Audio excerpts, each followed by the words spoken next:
If you've ever been confused about what an elector actually does, just think of it this way. Electors are America's referees. You see, running for president is in fact the greatest sport in the world. It's got winners, it's got losers, it's got cheering crowds, it's got scoreboards, and like any great sporting event, it has people who are there to enforce the rules of the game. The refs. Now, we all know that being a referee is not a fun job, because no matter how correct you are, anytime you make a call, at least half the people watching are going to complain. But as much as we hate it, deep down, we all know that we need the refs to be there, which is why every single sport has them. And in the sport for America's highest office, our founding fathers designated the electors as the refs.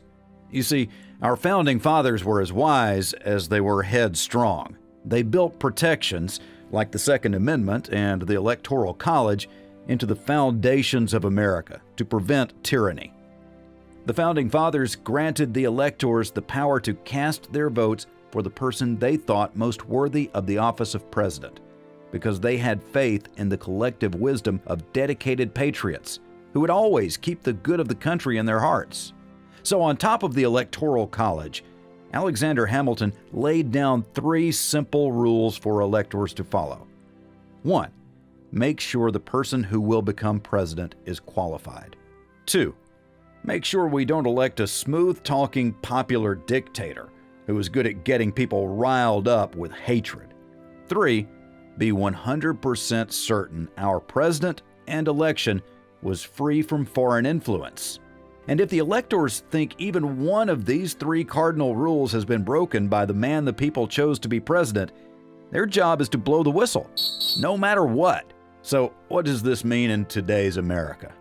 Well, it absolutely does not mean you have to vote for Hillary.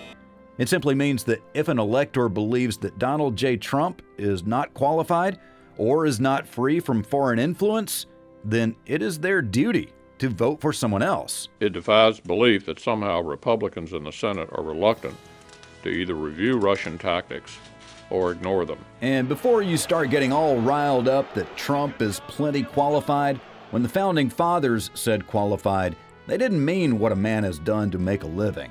What makes someone qualified to be a president is simple. Will that man uphold all parts of the Constitution of the United States, even when doing so isn't to his political advantage? Okay, now, most people in the good old US of A honestly believe electors are just there to vote exactly the same way the people did. And even though they're wrong, there's a reason people like to think that. You see, for all our differences and all our bickering, America has always been great at electing new presidents. In our 240-year history, we've had 44 different presidents take office without a hitch. Basically, we're so good at playing the game, the refs have never had to make a call. But just because everyone's been playing perfect football for 46 minutes, that doesn't mean the refs should stop paying attention in the final 2 minutes. The refs ain't there to twiddle their thumbs and watch a football game. They've got a job to do. And those who protect the office of the president need to be ever vigilant. Because the office of the president is greater than any single man and bigger than any single election.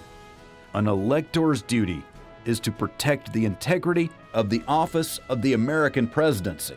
And if you've been bestowed the great responsibility to be one of America's electors, and you think any of the rules have been broken, as one of America's referees, you have to do your duty, and you have to blow the whistle.